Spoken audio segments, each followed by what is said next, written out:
ओम नमो भगवते वासुदेवाय। ओम नमो भगवते वासुदेवाय। ओम नमो भगवते वासुदेवाय।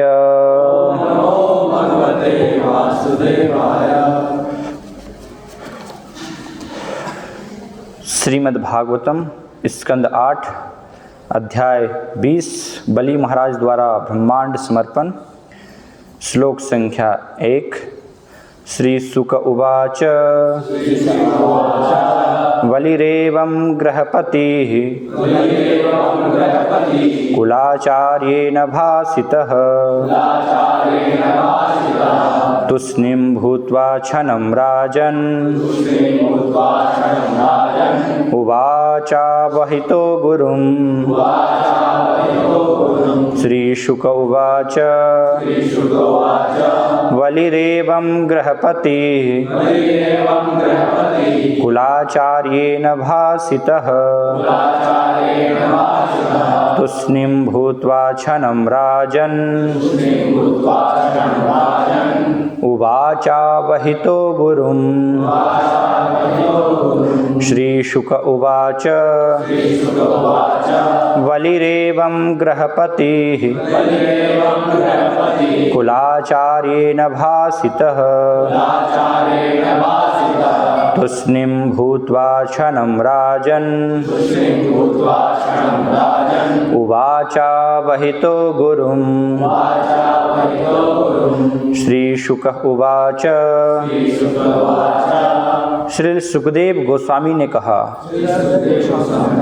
बलि ही महाराज बलि ने एवं इस प्रकार गृहपति ही गृहस्थी के स्वामी यद्यपि पुरोहितों द्वारा मार्गदर्शित कुल आचार्येण कुल गुरु के द्वारा भासितः संबोधित किया गया तुष्णीं मौन भूत्वा होकर क्षणम एक क्षण के लिए राजन हे राजा महाराज परीक्षित उवाच कहा अवहितः पूर्ण विचार विमर्श करने के बाद गुरुम अपने गुरु से। अनुवाद तथा तात्पर्य श्री श्रीमद्भय चरणारविंद भक्तिवेदांत स्वामी श्रील प्रभुपाद के द्वारा। श्री सुखदेव गोस्वामी ने कहा, हे राजा परीक्षित, जब बलि महाराज को उनके गुरु एवं कुल पुरोहित शुक्राचार्य जी ने इस प्रकार सलाह दी तो वे कुछ समय तक चुप रहे और फिर पूर्ण विचार विमर्श के बाद अपने गुरु से इस प्रकार बोले। तात्पर्य श्री विश्वनाथ चक्रवर्ती ठाकुर ने टिप्पणी की है कि बलि महाराज इस संवेदनशील क्षण में मौन रहे। वे अपने गुरु शुक्राचार्य जी के आदेश की अवज्ञा कैसे कर सकते थे। बलि महाराज जैसे धीर व्यक्ति का कर्तव्य है कि वे अपने गुरु के आदेशों का तुरंत पालन करें, जैसा उन्होंने परामर्श दिया था। किंतु बलि महाराज ने यह भी विचार किया कि शुक्राचार्य जी को अब गुरु स्वीकार नहीं किया जा सकता, क्योंकि वे गुरु के कर्तव्य से विमुख हुए हैं। शास्त्रों के अनुसार गुरु का कर्तव्य यह है कि वह अपने शिष्य को वापस अपने घर अर्थात भगवत धाम वापस ले जाए। यदि वह ऐसा नहीं कर सकता और उल्टे अपने शिष्य के भगवत धाम वापस जाने में बाधा पहुंचाता है तो वह गुरु नहीं रह सकता। गुरु न स्यात्। श्रीमद्भागवत 5:5-18। यदि कोई अपने शिष्य को कृष्ण भावनावत में अग्रसर होने में सक्षम नहीं बना सकता तो उसे गुरु नहीं बनना चाहिए। जीवन का लक्ष्य कृष्ण भक्त बनना है, जिससे भवबंधन से छुटकारा प्राप्त किया जा सके। त्यक्त्वा देहम पुनर्जन्म नेति मामेति सो अर्जुन। गुरु कृष्ण भावनामृत को विकसित करके शिष्य को इस अवस्था को प्राप्त करने में सहायता देता है। अब शुक्राचार्य जी ने बलि महाराज को सलाह दी थी कि वे वामन देव को दिए गए वचन से मुकर जाएं। अतएव ऐसी परिस्थिति में बलि महाराज ने सोचा कि यदि वे अपने गुरु के आदेश की अवज्ञा कर दें तो इसमें कोई दोष नहीं होगा। उन्होंने इस विषय पर विचार किया कि क्या वे अपने गुरु के आदेश को अस्वीकार कर दें या स्वतंत्र रूप से पूर्ण पुरुषोत्तम भगवान को प्रसन्न करने के लिए चाहे जो भी करें, इसमें उन्हें कुछ समय लगा। इसीलिए कहा गया है तुष्टिम भूत्वा क्षणम राजन उवाचा भहितो गुरुम। इस बात पर विचार करके उन्होंने निर्णय लिया कि प्रत्येक दशा में भगवान श्री विष्णु को ही प्रसन्न करना है, भले ही इसमें गुरु उपदेश की अवहेलना क्यों न करनी पड़े। जिसे गुरु माना जाए, किंतु यदि वह विष्णु भक्ति के सिद्धांत के विरुद्ध जाता हो तो उसे गुरु नहीं स्वीकार किया जा सकता। यदि किसी ने भूल से ऐसे गुरु को स्वीकार कर लिया हो तो मनुष्य को उसका त्याग कर देना चाहिए। ऐसे गुरु का वर्णन इस प्रकार हुआ है। महाभारत उद्योग पर्व 179-25। गुरोर अवलिप्तस्य कार्य कार्यम अजानतः उत्पत्त प्रतिपन्नस्य परित्यागो विधीयते। श्री लज्जीव गोस्वामी ने सलाह दी है कि इस प्रकार के व्यर्थ गुरु या कुल गुरु को त्याग देना चाहिए और सही प्रमाणिक गुरु को स्वीकार करना चाहिए। षट कर्म निपुणो विप्रो मंत्र तंत्र विशारद अवैष्णवो गुरु न स्यात् वैष्णव स्वपचो गुरु। कोई विद्वान ब्राह्मण विधिक ज्ञान के समस्त विषयों में पटु होते हुए भी गुरु होने के योग्य नहीं होता यदि वह वैष्णव नहीं है, किंतु यदि निम्न कुल में उत्पन्न व्यक्ति वैष्णव है तो वह गुरु बन सकता है। पद्म पुराण। ओम अज्ञानतिमिरान्धस्य ज्ञानाञ्जनशलाकया चक्षुर्मिलितं तस्मै श्रीगुरुवे नमः। श्रीचैतन्यमनोभीष्टं स्थापितं येन भूतले स्वयं रूपकदा मह्यं ददाति स्वपदान्तिकं। वन्देऽहं श्रीगुरो श्रीयुतः पदकमलं श्रीगुरून् वैष्णवांश्च। श्रीरूपं साग्रजातं सहगण रघुनाथान्वितं तं सजीवं साद्वैतं सावधूतं परिजनसहितं कृष्णचैतन्यदेवं श्राद्धा कृष्णपादान् सहगण ललितास्य विशाखान्वितांश्च। जय श्री कृष्ण चैतन्य प्रभु नित्यानंद श्री अद्वैत गदाधर श्रीवासादि गौर भक्तवृंद। हरे कृष्णा कृष्ण कृष्ण हरे हरे, हरे राम राम राम हरे हरे। हरे कृष्णा। भगवान वामन और बलि महाराज के इस उपाख्यान से, वामन लीला से बहुत सारी एक साधक के तौर पर हम अपने जीवन में शिक्षाएं ग्रहण कर सकते हैं कि किस प्रकार बलि महाराज के चरण चिन्हों पर, उनके पद चिन्हों पर चलकर एक साधक भक्ति में प्रगति कर सकता है, भक्ति में कैसे हम आगे बढ़ सकते हैं। क्योंकि बलि महाराज जो हैं वो 12 महाजनों में से एक हैं, है ना। बलि महाराज ने भगवान वामन को आत्मसमर्पण किया तो उसके कारण 12 महाजनों में उनका नाम आता है, जो कि भक्ति के बारे में ज्ञान देने वाले, है ना, उस पथ को शिक्षा देने वाले जो सभी महाजन हैं। तो इसलिए अनेक हम शिक्षाएं ले सकते हैं इस उपाख्यान से। तो कैसे ये लीला का शुभारंभ होता है। सुखदेव गोस्वामी से राजा परीक्षित जिज्ञासा करते हैं वास्तव में कि किस कारण से भगवान जो कि पूर्ण रूप से स्वतंत्र हैं और भोक्तारम यज्ञ तपसाम सर्वलोक महेश्वरम, सभी लोगों के स्वामी हैं, तो ऐसे भगवान को भी बलि महाराज के यहाँ पर 3 पग भूमि मांगने के लिए जाना पड़ा। जो कि सभी ऐश्वर्य के स्वामी हैं, वो भगवान किसी के यहाँ पर मांगने के लिए जा रहे हैं। तो क्यों भगवान जो है मांगने गए और किस कारण से फिर बलि महाराज को उन्होंने बंदी बनाया। तो इस प्रकार से प्रश्न पूछते हैं राजा परीक्षित सुखदेव गोस्वामी से। तो उस प्रश्न के उत्तर में सुखदेव गोस्वामी कैसे भगवान वामन का प्राकट्य होता है वो कथा को बताना प्रारंभ करते हैं। तो इसका संबंध वास्तव में समुद्र मंथन की घटना से भी है कि जब समुद्र मंथन हुआ और समुद्र मंथन के बाद देवताओं को अमृत की प्राप्ति हुई, तो उस अमृत प्राप्ति में उसके बाद देवासुर संग्राम होता है। तो देवासुर संग्राम में सभी असुर और बलि महाराज की भी वहाँ पर मृत्यु हो जाती है और देवताओं की विजय होती है। तो इंद्र काफ़ी उससे जो है एक प्रकार से प्रफुल्लित हो जाता है और उसके अंदर एक घमंड आ जाता है। तो एक बार जब इंद्र के गुरु बृहस्पति उनके पास आते हैं और अपने साथ में वो भगवान विष्णु का प्रसाद ई माला हार उनके पास था, तो हार वो भेंट करते हैं अपने शिष्य को, इंद्र को, कि उसको भी भगवान विष्णु की कृपा प्राप्त हो। लेकिन अपनी जीत में, अपने मद में उसको उतना वो महत्व नहीं देता है ना, उसको निकाल करके और ऐसे ही फेंक देता है। तो उस कारण से बृहस्पति क्रोधित हो जाते हैं कि ये भगवान विष्णु का साक्षात जो है अपमान है। तो उसको श्राप वो देते हैं कि सभी जो है ऐश्वर्य से तुम विहीन हो जाओगे, है ना।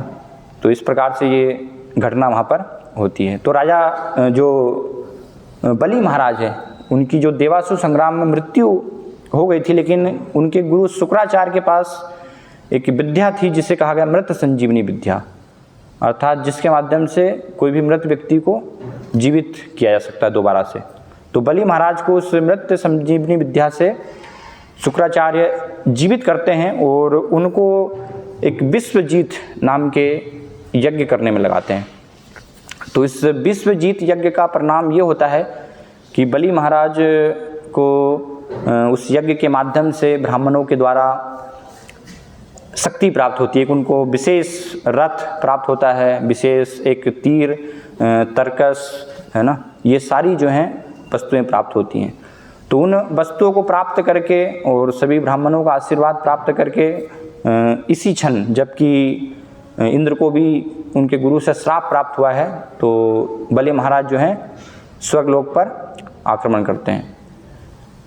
तो जब आक्रमण करते हैं तो क्योंकि अभी शक्तिशाली है बलि महाराज, तो इसलिए सभी देवता गण इस स्थान को छोड़ करके भाग जाते हैं, अलग अलग स्थानों पर चले जाते हैं। इस प्रकार से तीनों लोकों में बलि महाराज का आधिपत्य हो जाता है। तो जब ये सूचना देवताओं की माता अदिति को पता चलती है कि मेरे सभी पुत्र स्वर्गलोक से निष्कासित कर दिए गए हैं, है ना, उनका राज्य छिन गया है, तो काफ़ी वो दुखी होती हैं। उस समय कश्यप मुनि तपस्या करने गए हुए थे और तपस्या से वापस वो आते हैं, तो उनके समक्ष ये घटना का निवेदन करती है ना। तो अदिति माता बताती है कि मेरे पुत्र जो हैं दुखी हैं, तो इसलिए आप कुछ ऐसा जो है उपाय बताइए जिससे कि दोबारा से उनको पुनः स्वर्गलोक की प्राप्ति हो, उनका साम्राज्य उन्हें प्राप्त हो। तो कश्यप मुनि उन्हें पहले तो आत्मज्ञान देते हैं, है ना, अलग अलग शास्त्रों का ज्ञान देने का प्रयास करते हैं कि इससे आप दुखी मत होइए। लेकिन अदिति माता वो सब उसको उतना समझती नहीं है। तो देखते हैं कि अभी भी उनका जो है दुख बना हुआ है, तो फिर उनको बताती कि आप भगवान विष्णु को प्रसन्न करने के लिए एक विधि है पयोव्रत, तो उसको आप पालन कीजिए। इस पयोव्रत का पालन करने से, ये 15 दिन तक करने वाला व्रत है, इसको पालन करने से भगवान प्रसन्न होंगे। तो माता अदिति उसकी विधि पूछती हैं, भगवान कश्यप जो हैं फिर विधि को बताते हैं और पूरा कड़ाई से अच्छे से उस विधि का पालन करती हैं। माता अदिति तपस्या करती हैं, तो उस तपस्या के फलस्वरूप फिर भगवान उनको आशीर्वाद देते हैं, उनको वरदान देते हैं कि आपके पुत्र के रूप में मैं प्रकट होऊंगा। तो इस प्रकार से भगवान वामन उसी प्रकार से प्रकट होते हैं जैसे हम देखते हैं वसुदेव और देवकी के यहाँ पर प्रकट हुए। भगवान सबसे पहले वसुदेव जी के हृदय में आते हैं, फिर उनके हृदय से जो हैं देवकी माता के गर्भ में स्थानांतरित होते हैं। तो यहाँ पर भी इसी प्रकार से भगवान जो हैं सबसे पहले कश्यप मुनि का जो शुद्ध हृदय है उसमें भगवान प्रकट होते हैं और उस शुद्ध हृदय से फिर उनके वीर के माध्यम से अदिति माता के गर्भ में अपने आप को स्थानांतरित करते हैं और उसके पश्चात फिर भगवान प्रकट होते हैं। तो भगवान कैसे प्रकट होते हैं? सीधे वामन, है ना, उनका जो रूप था, तो जैसे हम बौने का, है ना, एक छोटा रूप जो देखते हैं, तो उसी रूप में भगवान प्रकट होते हैं। क्योंकि भगवान का जन्म एक साधारण व्यक्ति के जैसे नहीं होता है, साधारण बालक के जैसे नहीं होता है ना। भगवान का जन्म कर्म भी उनके दिव्य हैं। तो दिव्य रूप से भगवान वामन का जन्म होता है और जन्म होते से ही तुरंत वहाँ पर सभी देवी देवता आते हैं, ऋषि मुनि आते हैं, तो तुरंत उनकी क्या है, ब्राह्मण दीक्षा हो जाती है ना। संस्कार यज्ञोपवीत, उनको मूंज, मेखला और कमंडलू, है ना, ये सब प्रदान कर देते हैं। क्योंकि एक विशेष उद्देश्य से वास्तव में वामन देव का प्राकट हुआ, है ना। तो सामान्य रूप से क्या लगता है कि क्यों वामन देव प्रकट हुए हैं? बलि महाराज को ठगने के लिए, उनसे जो है राज्य वापस लेकर के और इंद्र को देने के लिए, है ना। जैसे जयदेव गोस्वामी भी दशावतार स्त्रोत में लिखते हैं, छल यसी विक्रमणे बलि मदभुत बामन पद नख नीर जनित जन पावन केशव धृत वामन रूप जय जगदीश हरे। तो भगवान वामन ने छल के द्वारा, है ना, छल यसी विक्रमणे बलि मदभुत बामन, बलि महाराज को जो है छला 3 पग भूमि के माध्यम से और सारा राज्य 14 लोकों का वैभव लेकर के वो सब कुछ इंद्र को दे दिया। लेकिन बाहरी एक दृष्टिकोण से ऐसा लगता है कि वास्तव में भगवान वामन जो है इंद्र के पक्षपाती हैं, है ना, तो इंद्र पर कृपा करने के लिए प्रकट हुए। लेकिन वास्तव में बलि महाराज पर कृपा करने के लिए प्रकट हुए है ना। वास्तविक उद्देश्य उनका जो था वो बलि महाराज को कृपा देना, ना कि इंद्र को कृपा प्रदान करना, है ना। क्योंकि भौतिक ऐश्वर्य प्रदान करना वो कोई कृपा नहीं है वास्तव में। तो इस प्रकार से भगवान वामन को ये सारी वस्तुएं प्रदान की जाती है, उनको छत्र दिया जाता है ना, कमंडलू छत्र वो सब, और मूंज मेखला, है ना, सारा प्रदान की जाती है। तो तुरंत फिर जहाँ पर कि बलि महाराज यज्ञ कर रहे थे, है ना, विश्वजीत यज्ञ के बाद जब उन्होंने 3 लोकों पर विजय प्राप्त कर ली तो फिर उनको शुक्राचार्य ने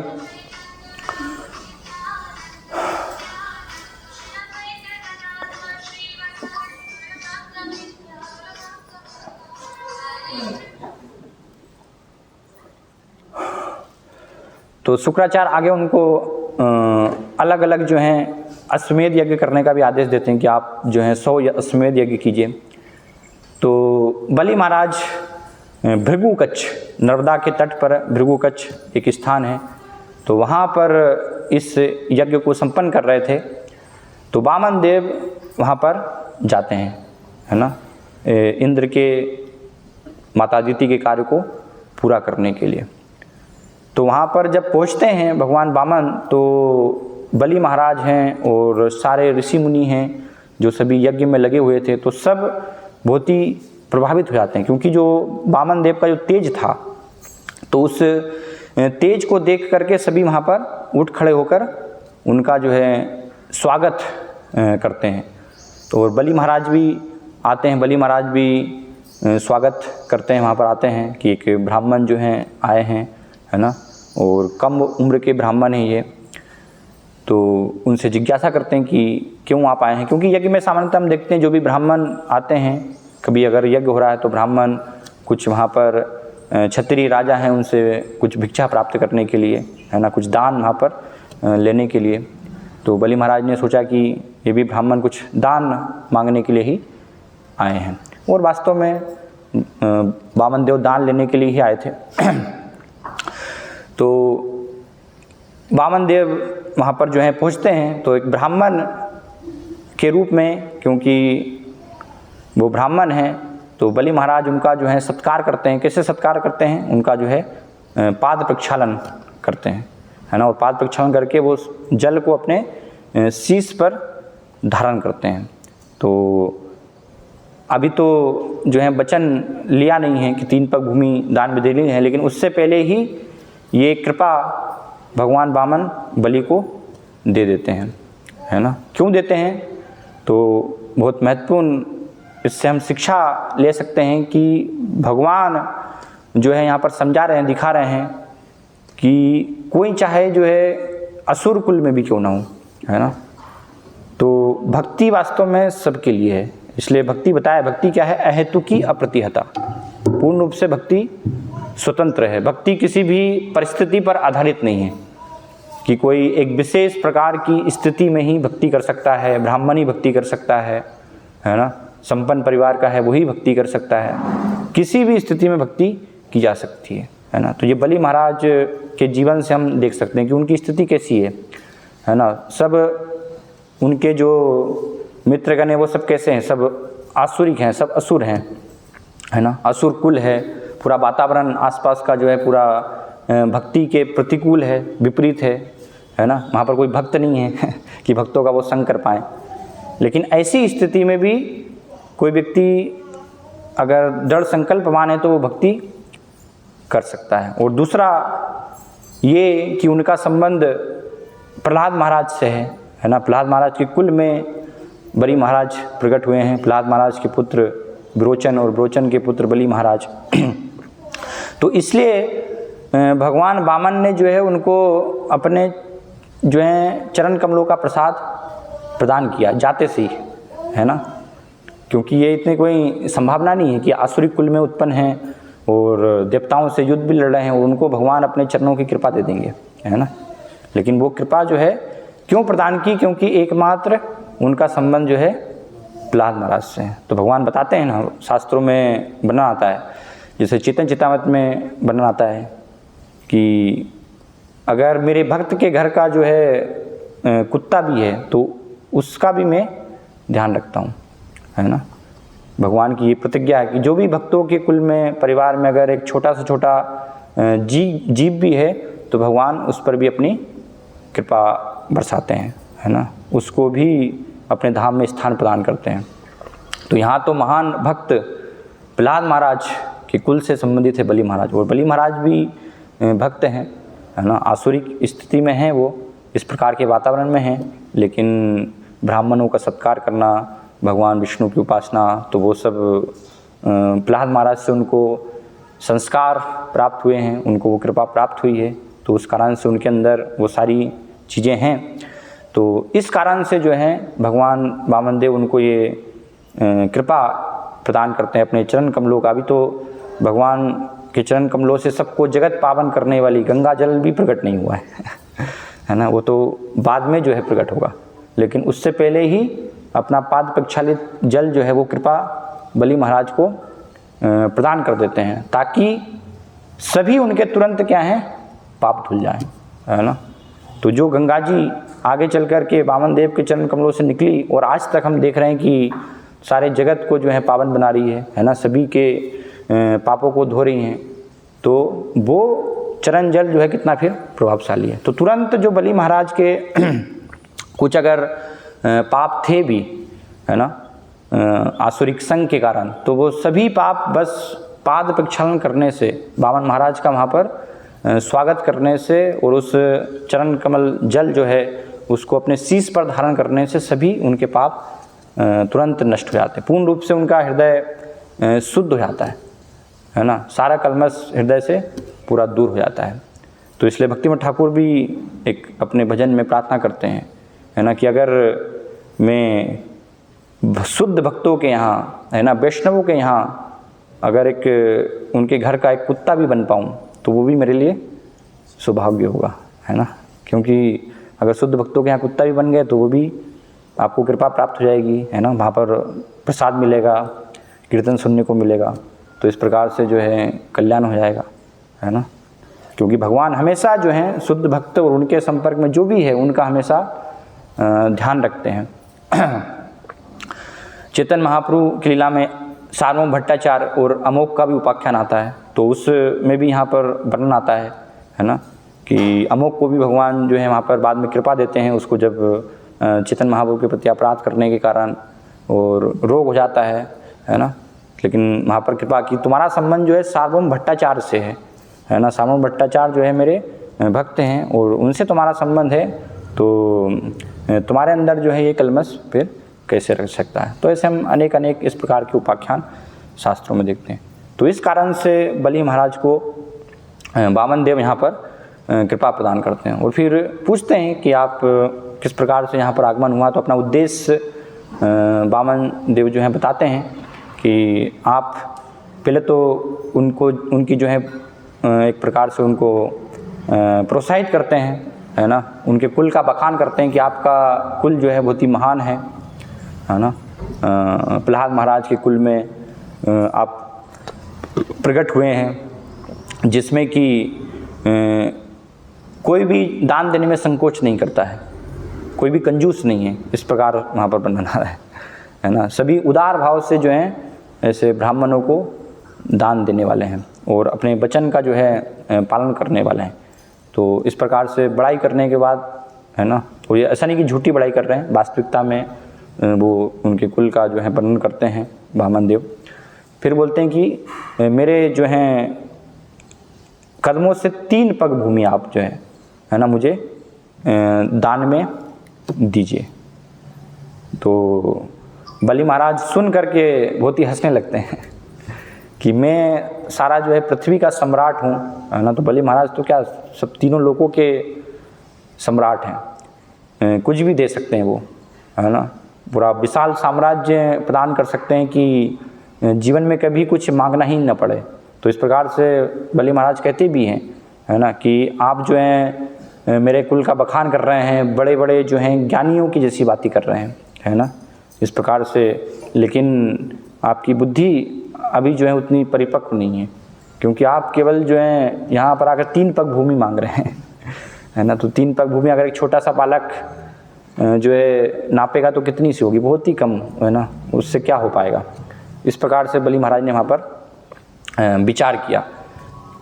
लेकिन वामन देव जो है उनको बताते हैं कि ये 3 पग भूमि मेरे लिए जो है पर्याप्त है। तो एक बहुत महत्वपूर्ण शिक्षा भगवान वामन देव जो हैं बलि महाराज को देते हैं, विशेष रूप से एक ब्राह्मण है, एक सन्यासी है, उनके लिए, कि हमेशा एक ब्राह्मण है, एक सन्यासी, उनको क्या करना चाहिए, संतुष्ट होना चाहिए, है ना। अगर जीवन में संतोष नहीं है तो वामन देव जो उदाहरण देते हैं कि अगर कितना ही विशाल साम्राज्य प्राप्त हो जाए तो भी वो संतुष्टि नहीं होगी, है ना। वो लालच, उसके बाद भी जो है लालच रहेगा।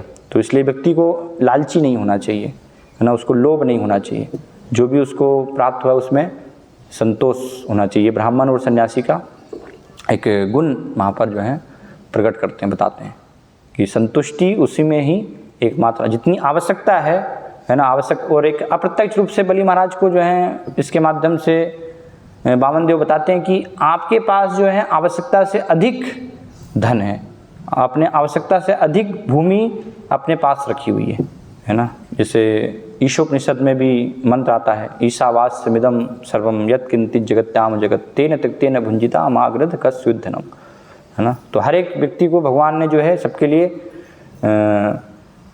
स्थापित संपत्ति जो है वो पूरा नियोजित की हुई है। तो अगर कोई आवश्यकता से अधिक रखता है अपने पास, है ना, तो उसको बताया स्तेन एव से, उसको चोर बताया गया है ना, क्योंकि आवश्यकता से अधिक वो संग्रह कर रहा है, आवश्यकता से अधिक रह रहा है।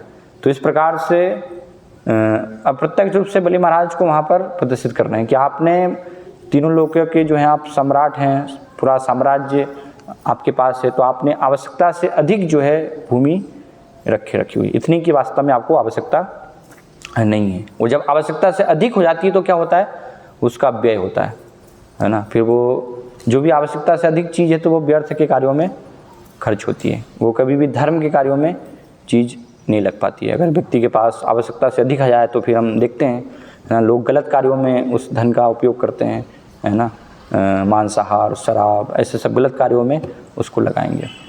तो इस प्रकार से बहुत महत्वपूर्ण शिक्षा है कि किसी को भी आवश्यकता से अधिक अपने पास जो है नहीं रखना चाहिए, है ना। कोई भी जो है वस्तु हो, धन हो, संपत्ति, ईश्वर, कुछ भी हो, जितनी बस आवश्यकता है जीवन यापन के लिए, जितना भगवान द्वारा नियोजित है उतनी ही हमें अपने पास में रखनी चाहिए।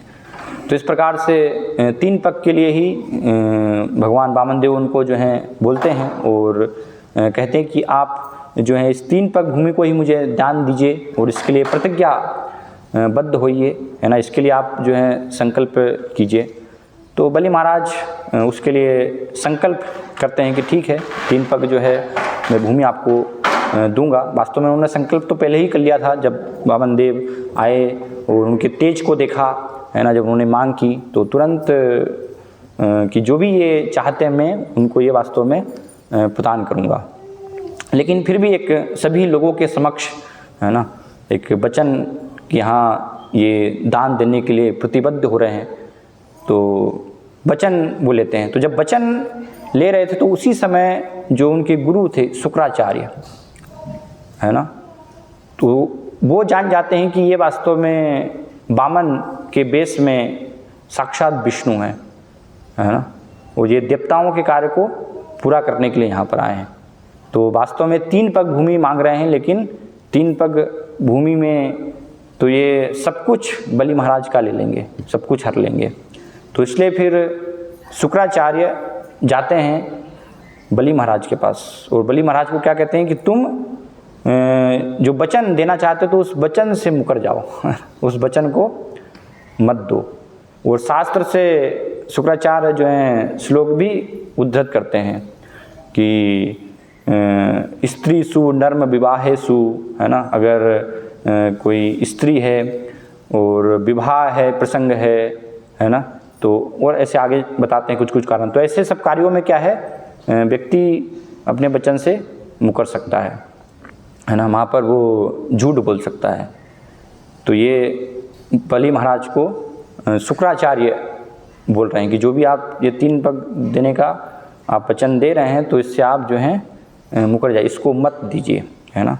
तो इसलिए इस श्लोक में यहाँ पर वर्णन आ रहा है कि जब इस प्रकार से उनके गुरु शुक्राचार्य बलि महाराज से पूछते हैं, है ना, तो थोड़े समय जो है तुष्णिम भूतवा क्षणम राजन, है ना, थोड़े समय फिर बलि महाराज विचार करते हैं।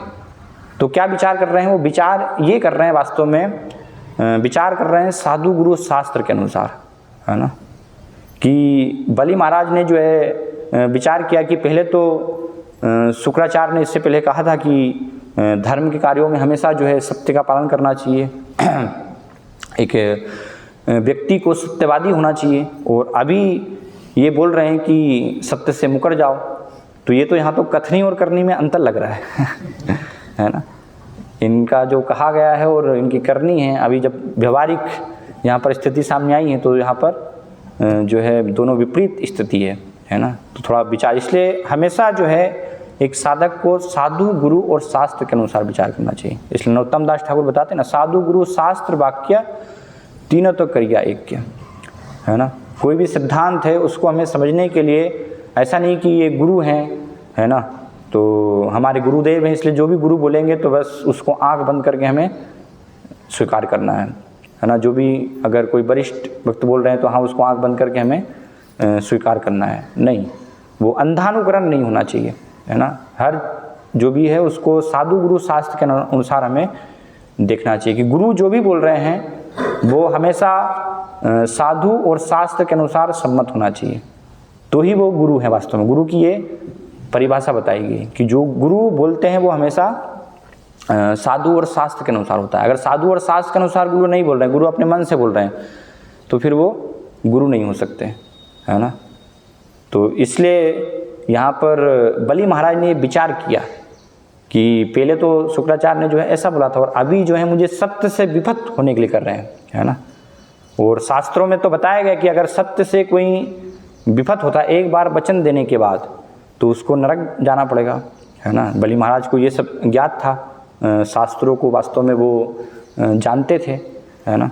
ऐसा नहीं कि शास्त्रों को उन्होंने जो है नहीं पढ़ा था, नहीं जाना था, तो शास्त्रों का भी उनको वास्तव में ज्ञान था। तो इसलिए बताया शास्त्र में हमेशा जो है हमें सत्य, अगर हमने वचन दिया है तो उसका पालन होना चाहिए। और विशेष रूप से जब वो वचन अगर भगवान के भक्तों के समक्ष और भगवान को दिया जाए है ना, तो भगवान को अगर आपने वचन दे दिया और भक्तों को वचन दे दिया तो ऐसा नहीं कि उसको सहजता से लेना चाहिए हमें कि हाँ ठीक है दिया होगा वचन नहीं, ऐसा नहीं है ना, क्योंकि ये बहुत महत्वपूर्ण है। जैसे हम दीक्षा के समय जो है वचन देते हैं, है ना, गुरु के समक्ष, वैष्णव के समक्ष, कि भक्ति के सारे जो हैं विधि विधानों का पालन करेंगे, तो ये बहुत महत्वपूर्ण है। ऐसा नहीं कि बस वो एक केवल प्रक्रिया है नाम मात्र के लिए कि हाँ ठीक है, नहीं भी पालन हुआ तो क्या बात है ना, चलो टूट गया तो क्या दिक्कत है, नहीं, है ना। बहुत उसकी गंभीरता है। राजा परीक्षित वो बलि महाराज आगे चल के शुक्राचार्य को वर्णन करेंगे कि पृथ्वी देवी जो है एक झूठे व्यक्ति का बोझ सहन नहीं कर सकती, सभी का वो बोझ सहन कर सकती है। और शास्त्रों में भी हम देखते हैं, साक्षी गोपाल की घटना में वर्णन आता है कि जब साक्षी गोपाल, जिसमें कि जो वृद्ध ब्राह्मण थे, वो एक नवयुवक को वचन देते हैं कि मैं अपनी जो है पुत्री का विवाह आपसे करवाऊंगा, है ना, वृंदावन में गोपाल जी के समक्ष। तो बाद में नवयुवक जब उनके पास जाते हैं तो सभी उनके जो परिवार के सब सदस्य हैं, पत्नी हैं, उनके पुत्र हैं, तो वो थोड़ा सा नाराज़ होते हैं, है ना, कि आप इनको जो है ऐसे ही भगा दीजिए, है ना, मुकर जाइए। तो गोपाल जी को स्वयं बुलाने के लिए आते हैं, है ना। तो इसलिए नहीं आते वहाँ पर, वो प्रार्थना करते हैं कि मेरी इच्छा ये नहीं है कि ये स्त्री के साथ, इनकी पुत्री के साथ मेरा वास्तव में विवाह हो। मेरी इच्छा ये है कि ये ब्राह्मण ने जो वचन दिया है उसका वचन जो है झूठा नहीं होना चाहिए, क्योंकि अगर ब्राह्मण का वचन झूठा हो गया तो उसको नरक जाना पड़ेगा, है ना। तो ये गोपाल जी के समक्ष इस प्रकार से निवेदन प्रस्तुत करते हैं। तो हम देख सकते हैं कितनी महत्वपूर्णता है ना वचन की। तो बलि महाराज इसको वास्तव में जानते थे कि ये वचन मैंने दिया है, तो वचन से तो कैसे मैं मुकर सकता हूँ। और मेरे वंश में, है ना, प्रहलाद महाराज ऐसे जो है महान वंश है, तो इसमें कभी भी ऐसी कोई प्रथा नहीं है, कोई रीति नहीं है कि वचन दिया हो और वचन से जो है मुकर गए, तो उससे तो पूर्वजों की भी कीर्ति को एक प्रकार से अपयश होगा। तो इस प्रकार से साधु गुरु शास्त्र के अनुसार विचार करके और फिर जो है उत्तर देते हैं ना, शुक्राचार्य को फिर बताते हैं, क्योंकि बलि महाराज समझ जाते हैं कि वास्तव में यहाँ पर जो है शुक्राचार्य का एक स्वार्थ है इसमें अपना, है ना, मुझे मना बोल रहे हैं तो उसमें अपना स्वार्थ है। और क्या स्वार्थ है वो, कि अगर सब कुछ जो है छिन जाएगा, साम्राज्य जो है वामन देव अगर सब कुछ ले लेंगे, तो फिर बलि जो शुक्राचार्य हैं जो कि राजगुरु हैं, तो फिर राजगुरु कैसे रहे वो उनका पद फिर कहाँ है ना, या उनका फिर जीविकोपार्जन कैसे होगा। और शुक्राचार्य भी वास्तव में इसको ध्यान रखकर ही उनको ये सब बता रहे हैं कि आप जो है इनको मत दीजिए, है ना, क्योंकि वो विचार कर रहे हैं कि अगर सब कुछ दे देंगे तो फिर मेरा घर कैसे चलेगा पत्नी बच्चों सबका जो है उनकी देखरेख कैसे होगी, क्योंकि बलि महाराज की कृपा से ही तो देखरेख हो रही है। तो इससे हम समझ सकते हैं कि शुक्राचार्य चूँकि गुरु के रोल में है ना, लेकिन गुरु के रोल में होते हुए वास्तव में वो गुरु नहीं है। तो इसलिए यहाँ पर इस श्लोक में वर्णन किया जा रहा है कि अगर इस प्रकार से एक गुरु, ये एक शिक्षा हम जो है बहुत महत्वपूर्ण बलि महाराज के उपाख्यान से हम ले सकते हैं, यानी उनके जीवन से, कि अगर गुरु भगवान तक हमें ले जाने के लिए उपदेश नहीं कर रहे हैं, है ना, क्योंकि गुरु को एक पारदर्शी माध्यम बताया गया है जो कि हमें भगवान तक ले जाते हैं वास्तव में। तो गुरु अगर भगवान के पास पहुंचने में रुकावट बन रहे हैं वास्तव में, तो वो तो फिर गुरु नहीं हो सकते हैं। तो यहाँ पर हम देख सकते हैं कि शुक्राचार्य रुकावट बन रहे हैं, है ना, भगवान वामन ही मांगने आ गए साक्षात, और बलि महाराज उनको जो है देना चाह रहे हैं, है ना। तो ये तो सौभाग्य किसी किसी को ही मिलता है, ऐसा कोई सबका सौभाग्य नहीं होता कि भगवान साक्षात जो है किसी से मांग करें। तो वहाँ पर ऐसी स्थिति में फिर गुरु का कार्य होना चाहिए था कि उनको प्रोत्साहित करे कि हाँ आप जो है सब कुछ तुरंत इनको जो है न्यौछावर कर दीजिए, समर्पित कर दीजिए। लेकिन शुक्राचार्य क्या कर रहे हैं, वहाँ पर रोक रहे हैं, बाधा पहुँचा रहे हैं, तो इसलिए वो गुरु नहीं हो सकते। तो इसलिए बलि महाराज ने क्या किया, तुरंत जो है अपने गुरु के रूप में उनको निष्कासित कर दिया। क्योंकि शास्त्रों में हम प्रमाण देखते हैं, ऐसे शास्त्रों में बताया गया है, भागवतम में बनाता है, गुरु न सस्यात् सुजनो न सस्यात् नमो चेत समुपेत मृत्युम। किसी को गुरु नहीं बनना चाहिए, है ना, किसी को माता पिता ये सब नहीं बनना चाहिए, अगर जो उनके आश्रित जन हैं उनको वो जन्म मृत्यु के चक्र से नहीं निकाल सकते हैं। तो ये उनका वास्तव में कर्तव्य, गुरु का कर्तव्य है ना, कि शिष्य को कैसे हम जो है जन्म मृत्यु के चक्र से निकाल करके उसको जो है भगवत धाम ले जाएं, ये वास्तव में गुरु का कार्य है। अगर गुरु वो नहीं कर सकते हैं तो फिर वो गुरु नहीं हो सकते हैं, है ना, किसी भी स्थिति में वो केवल नाम मात्र के लिए केवल गुरु हैं। तो ऐसे गुरु का अगर कोई फिर पालन करता है ना, जो कि असत गुरु है वास्तव में, है ना, सत्य नहीं है, तो क्या होगा, भक्ति में किसी भी स्थिति में प्रगति नहीं हो पाएगी, है ना। और हम देखते हैं आधुनिक जगत में बहुत सारे ऐसे जो हैं गुरु का वेश धारण करके बैठे हुए हैं, है ना, गुरु का पद धारण किए हुए हैं लेकिन वास्तव में वो सब गुरु नहीं है ना, प्रभुपाद बताते हैं सब वास्तव में ढोंगी हैं एक प्रकार से गुरु के वेश में, क्योंकि भगवान के बारे में तो किसी को कुछ बताया ही नहीं जा रहा कि कैसे भगवान के शरणागत होना है वास्तव में, है ना। जो सब तथाकथित गुरु हैं वो बताते हैं बस भगवान के बारे में विचार मत करो, मेरे बारे में विचार करो, है ना, मेरी आवश्यकताओं की पूर्ति करो, मुझे धन दो। तो गुरु जो हैं अपनी जेब भरते रहते हैं तथाकथित हम देखते हैं उनके सब बड़े बड़े, है ना, आश्रम बंगलो सब, ये सब सारी व्यवस्थाएं जो हैं ऐसे हो जाती हैं।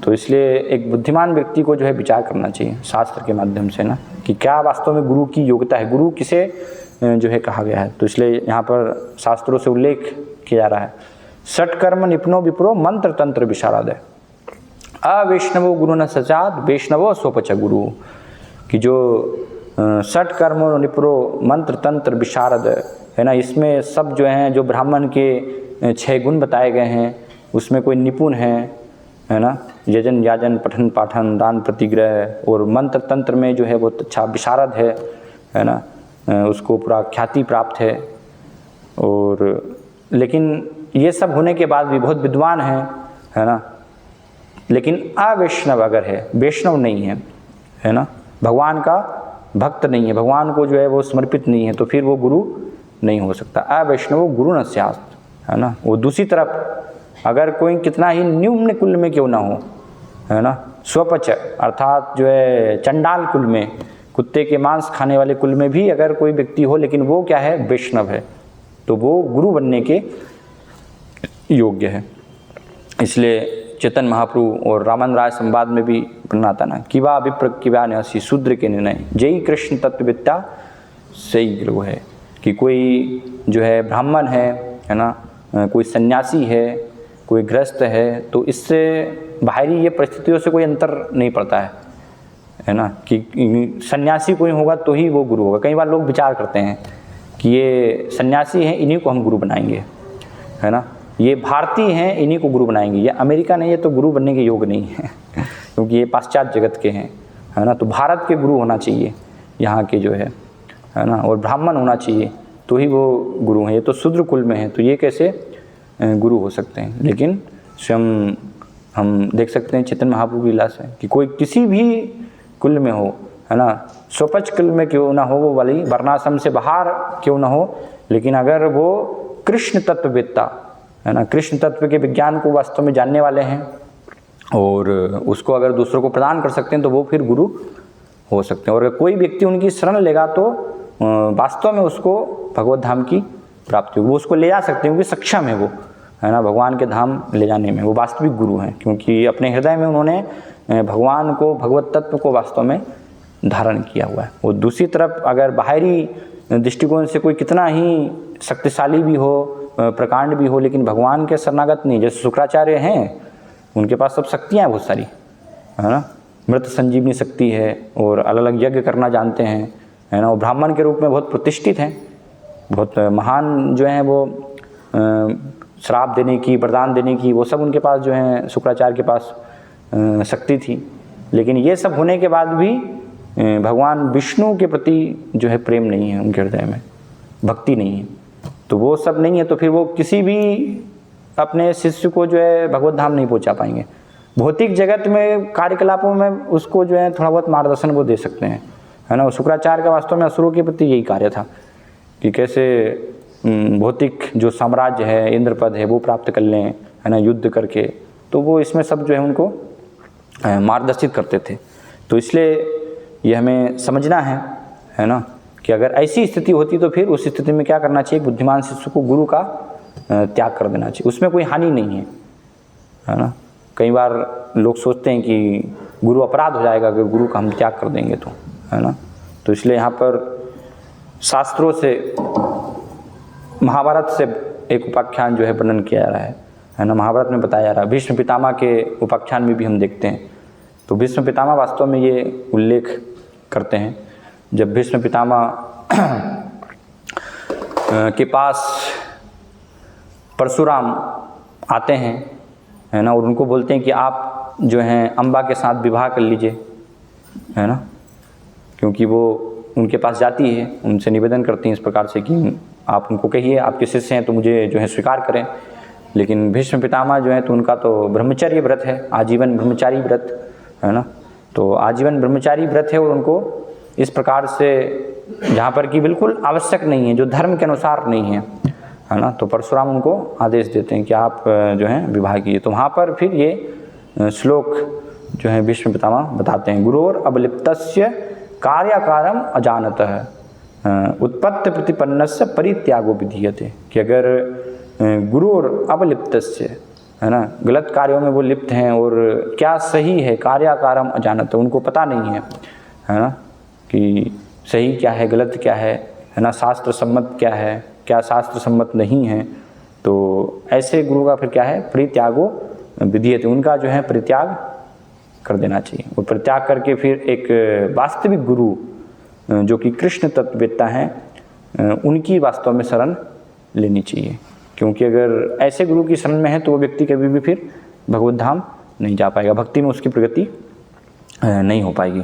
तो इस प्रकार से हम ये यहाँ पर उपाख्यान से एक बहुत महत्वपूर्ण शिक्षा ले सकते हैं, है ना, बलि महाराज के जीवन से, कि इस प्रकार की अगर स्थिति आती है कभी भी जीवन में एक साधक के, तो हमेशा इसलिए उसको ये ज्ञान होना चाहिए, है ना, उसको शास्त्रों का ज्ञान पता होना चाहिए कि इस विषय में जो है शास्त्र क्या कह रहे हैं, पूर्ववर्ती आचार्य जो हैं साधुगण वो क्या कह रहे हैं, है ना। ऐसा नहीं कि बस जो गुरु हमारे बोल रहे हैं बस उन्हीं को हमें स्वीकार करना है ना, सब कुछ हमारे लिए तो बस गुरु ही हैं, है ना, तो फिर ऐसे व्यक्ति प्रगति नहीं कर पाएगा।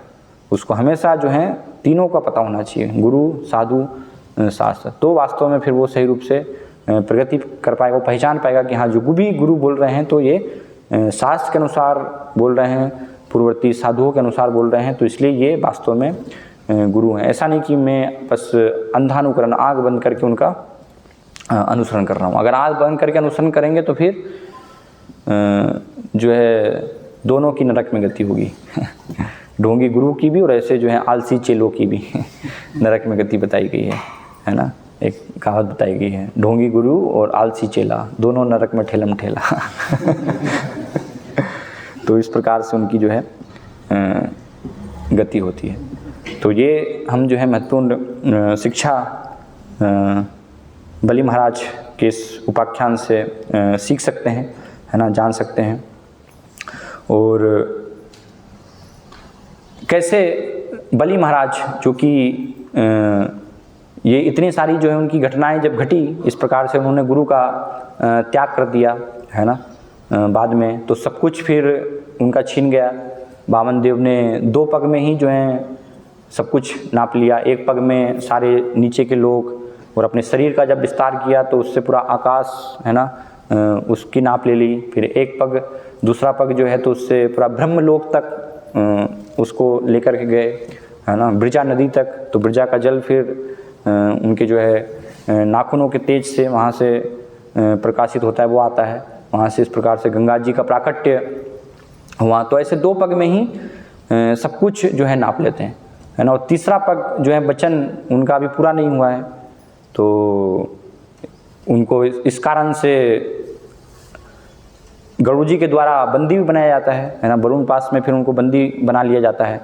और सब उनके जो हैं संबंधीगण वो भी इस प्रकार से अब वहाँ पर उनको अपमानित कर रहे हैं। लेकिन फिर भी हम देखते हैं कि ऐसी स्थिति में भी बलि महाराज जो हैं वो काफ़ी दृढ़ हैं, है ना, शांत हैं, वहाँ पर जो है शांत बने हुए हैं। तो ऐसा नहीं है कि ऐसी स्थिति में अस्थिर हो गए हैं है ना, विचलित नहीं हुए, ये हम देख सकते हैं। तो ये एक भक्त का जो है गुण होता है कि भक्त किसी भी स्थिति में विचलित नहीं होता। स्वर्गा अपवर्ग नरकेशु तुल्यार्थ अभिदर्शन, है ना, नारायण परा सर्वे न कुतश्चन बिभ्यति। जो नारायण के शरणागत हैं वो, और बलि महाराज तो आत्मसमर्पण के उदाहरण ही है ना, कि सब कुछ उन्होंने जो है समर्पण किया, तो उनसे बड़ी तो शरणागति वास्तव में हो ही नहीं सकती है। तो ऐसे जो नारायण परायण भक्त हैं, शरणागत भक्त हैं, तो वो किसी भी स्थिति में विचलित नहीं होते हैं, है ना।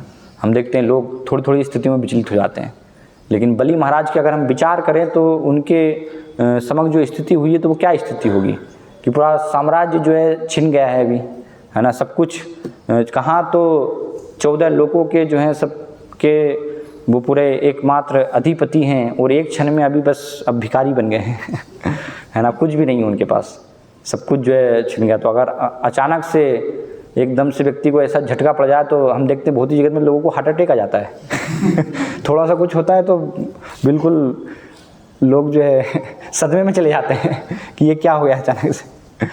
लेकिन इतना सब कुछ होने पर भी बलि महाराज को कोई वहाँ पर जो है सदमा नहीं है ना, पूरा वहाँ पर स्थिर हैं। उसमें भी जो है विचार कर रहे हैं कि ठीक है अभी 2 ही पग हैं, लेकिन अब तीसरा पग जो वचन है वो उसको कैसे पूरा किया जाए। तो ये बहुत बड़ी स्थिति है। सहनशीलता का हम जो उदाहरण देख सकते हैं एक उसमें वहाँ पर है ना। और गुरु शुक्राचार्य जो है श्राप दे रहे हैं, जब उनको तिरस्कार कर दिया गया तो उन्होंने श्राप दे दिया है ना। गुरु ने श्राप दिया कि तुम सब कुछ जो है तुम्हारा छिन जाएगा है ना। और स्वयं उनकी जो है पत्नी विंध्यावली वो भी आकर के अपमानित कर रही हैं कि अच्छा किया आपने, इनके साथ जो है यही गति हुई, इनको बांध दिया जाना चाहिए था तो पत्नी भी जो है विपरीत हो गई है ना। सब सारे संबंधीगण भी जो हैं विपरीत हो गए हैं पूरा वहाँ पर, लेकिन फिर भी वहाँ पर पूरा सहनशील हैं है ना, पूरा नम्र हैं। तो जैसे चेतन वहाँ पर बताते ना, तृणादपि सुनिचेन तरोरपि सहिष्णुना अमानिना मानदेन कीर्तनीय सदाहरि। तो ये हम उदाहरण देख सकते हैं कि इसे साक्षात जो है इसके मूर्तिमान स्वरूप हैं बलि महाराज, कि ये सब में भी जो है वो भगवान के प्रति जो समर्पण उनको करना है तो उस भावना को वास्तव में वो बनाए हुए हैं। तो ऐसा नहीं कि वो उससे विचलित हो रहे हैं। और ये स्थिति हमेशा जो है एक साधक के जीवन में होगी है ना, हो सकती है स्थिति जो है वो परीक्षा जो है आपकी माया के द्वारा हो सकती है, या भगवान भी इस प्रकार की परीक्षा ले सकते हैं है ना। बलि महाराज के जैसा जीवन हो सकता है कि आपके सब संबंधीगण आपके जो है विरोध में हो जाएं है ना, रिश्तेदार सब विरोध में हो जाएं और इस प्रकार की स्थिति आपके समक्ष जो है आ जाएं है ना। तो साधारणतः तो हम देखते हैं कि लोग अगर भक्ति में अच्छे से स्थिर नहीं है तो फिर क्या हो जाते हैं, वो विचलित हो जाते हैं है ना, कि भगवान ने जो है ऐसा क्यों किया मेरे साथ। लेकिन बलि महाराज तो वो कृपा उसको स्वीकार कर रहे हैं कि तो वास्तव में जो है भगवान की कृपा है। भगवान इस प्रकार से सब कुछ हर के अपने आप को भगवान बलि महाराज को जो है दे रहे हैं। तो ये बहुत महत्वपूर्ण सिद्धांत, एक शिक्षा हम सीख सकते हैं कि जब भौतिक जो भी ऐश्वर्य है, संपत्ति है, जिसको कि हम अपना मानते हैं है ना, तो भगवान उसको छीन करके स्वयं को जो है समर्पित कर देते हैं। और आगे हम देखते भी हैं कि वामन देव जब उनको भेजते हैं कि आप सुतल लोक में, नीचे के लोकों में जाइए बलि महाराज को है ना, वहाँ पर भेज देते हैं। तो वामन देव जो हैं उनको वचन देते हैं कि हमेशा मैं आपके जो हैं द्वारपाल के रूप में यहाँ पर रहूँगा। तो भगवान वामन स्वयं वहाँ पर द्वारपाल के रूप में पहरेदारी जो है ऐसे भक्त की कर रहे हैं। तो ये बहुत बड़ा एक प्रकार से सौभाग्य, लेकिन सौभाग्य क्यों है, क्योंकि उनकी जो है इस प्रकार भक्ति के कारण, उनकी विनम्रता के कारण है ना, उनकी शरणागति के कारण कि ऐसी स्थिति में भी ऐसा सब कुछ है, इतनी जो है परीक्षा हो रही है ना, सब तरह से सब कुछ सब जो है विरोध में हो गए हैं, सारी विपरीत स्थितियां वहाँ पर उत्पन्न हो गई है। लेकिन उस विपरीत स्थिति में भी अपने धैर्य को बलि महाराज जो है बनाए हुए हैं है ना। ऐसा नहीं कि वहाँ पर जो है अधीर हो गए हैं वो। तो जो व्यक्ति धैर्य और इस प्रकार से ऐसे संकटों को है ना जब भक्ति में सहन करता है तो ऐसे व्यक्ति को ही वास्तव में फिर भगवान की कृपा प्राप्त होती है ना। तो इसलिए हमें कभी भी हमारे जीवन में भी इस प्रकार की जो है स्थितियाँ उपस्थित हो सकती हैं है ना, क्योंकि ये भौतिक जगत पूरा जो है शिल्पात बताते हैं संकटों से भरा हुआ है, विपदाओं से भरा हुआ है। पदम पदम यद विपदान तेषाम है ना। तो ऐसी समस्याएं जो है आएंगी, तो ऐसा नहीं कि उसमें हमें विचलित होना चाहिए, उसको धैर्य रख कर के जो है उसको सहन करना चाहिए है ना, उसको स्वीकार करना चाहिए। तो अगर कोई व्यक्ति स्वीकार करता है तो वो फिर भगवान की कृपा को प्राप्त करने का वास्तव में अधिकारी है। क्योंकि भागवतम में भी श्लोक आता है ना, भगवान बताए गए तत्य अनुकंपा सुस्मिक्षमानम भुजान एवात्म कृतम विपाकम हिदवाग बपुर भी विदधन नमस्ते जीवेत यो मुक्ति प्रदेश दाय भाग। तो ऐसा व्यक्ति जो है मुक्ति का अधिकारी हो जाता है ना, कि जो कि ऐसे कष्टों को, ऐसे संकटों को, ऐसी विपत्तियों को कृपा मानता है ना, और उसमें भी वो सहनशील बना रहता है, धैर्य धारण करके रखता है। तो बलि महाराज ने वो किया कि विचलित नहीं हुए किसी भी स्थिति में है ना, पूरा सब विरोध में हो गए हैं, लेकिन फिर भी गुरु ने भी श्राप दे दिया है। लेकिन वहाँ पर भी, और इस कारण से हम देखते हैं कि भगवान को जो है कोई सारे विरोध में हो जाए, लेकिन भगवान को मुझे समर्पित होना है, तो उस कारण से वो आगे चल के फिर महाजन बने, है ना। बलि महाराज जो है 12 महाजन, गुरु का त्याग करके महाजन बने, है ना। सामान्य दृष्टांत तो वास्तव में गुरु की शरण में जा कर के जब हम भक्ति में प्रगति कर पाएंगे, लेकिन बलि महाराज यहाँ पर जो है गुरु का त्याग करके उन्होंने महाजन का पद प्राप्त किया। और प्रहलाद महाराज के जीवन में भी देखते हैं, अपने पिता है तो उनका बहिष्कार करके जो है प्रहलाद महाराज वो महाजन बने हैं, है ना। उन्होंने भक्ति में जो है इस प्रकार से आगे चल कर के प्रगति की। तो ये भी एक महत्वपूर्ण हम शिक्षा ग्रहण कर सकते हैं, है ना, कि जीवन से देख सकते हैं कि भक्ति में भगवान को समर्पित होने में अगर किसी भी प्रकार की अगर कोई रुकावट आ रही है ना, तो वो सारी रुकावटों का हमें जो है बहिष्कार कर देना चाहिए, वास्तव उसका हमें त्याग करना चाहिए, है ना। क्योंकि मनुष्य जीवन का जो लक्ष्य है वो एकमात्र क्या है, भगवान को समर्पित होना, भगवान के शरणागत होना। तो ये भगवान की अगर शरणागति में अगर सब लोगों के माध्यम से, परिस्थितियों के माध्यम से वो सहयोग प्राप्त हो रहा है तो ठीक है, बहुत अच्छा है ना, उनको हम साथ में लेकर के चल सकते हैं। लेकिन अगर वो नहीं है, वो सहयोग प्राप्त नहीं हो रहा है हमें, तो ऐसा नहीं कि उनको संतुष्ट करने के कारण हम अपना जो जीवन बहुमूल्य अवसर है उसको हम पूरा खराब कर दें, है ना। क्योंकि ये मानव जीवन बहुत ही दुर्लभता से प्राप्त होता है ऐसा अवसर, तो इसलिए सभी का त्याग करके भी बाधाओं का हमें जो है भगवान को समर्पित होने का वास्तव में प्रयास करना चाहिए, जो कि बलि महाराज ने किया और उनको इस प्रकार से कृपा प्राप्त हुई। तो और भी बहुत सारी जो हैं ऐसे ये उपाख्यान से हम शिक्षा ले सकते हैं, ग्रहण कर सकते हैं, है ना। लेकिन समय का जो है अभाव है एक प्रकार से, और भगवान वामन की एक महानता भी इस लीला से हम देख सकते हैं, प्रकट होती है यहाँ पर, है ना। जैसे शास्त्रों में, उपनिषदों में बताया गया है भगवान को अनोर अनियान महतो महियान, कि भगवान जो है वो सूक्ष्म से सूक्ष्म भी हैं और महान से महान भी भगवान, है ना। भगवान विशाल से विशाल है। तो इसमें वामन लीला में हम देख सकते हैं कि कैसे भगवान ये अपनी महानता को प्रकट कर रहे हैं ना, कि 2 पग में ही भगवान ने सब कुछ, सारा ब्रह्मांड जो है तीनों लोगों को नाप लिया। तो इस प्रकार से भगवान इसको दिखा रहे हैं यहाँ पर कि भगवान कैसे महान है ना, विक्रमम, इसलिए उनका नाम जो है विक्रमम बताया गया है, महान कार्य करने वाले उनका वर्णन किया गया है। तो इस प्रकार से ये वर्णन है। हरे कृष्णा। वामन देव भगवान की जय। कोई अगर प्रश्न कुछ है, जिज्ञासा?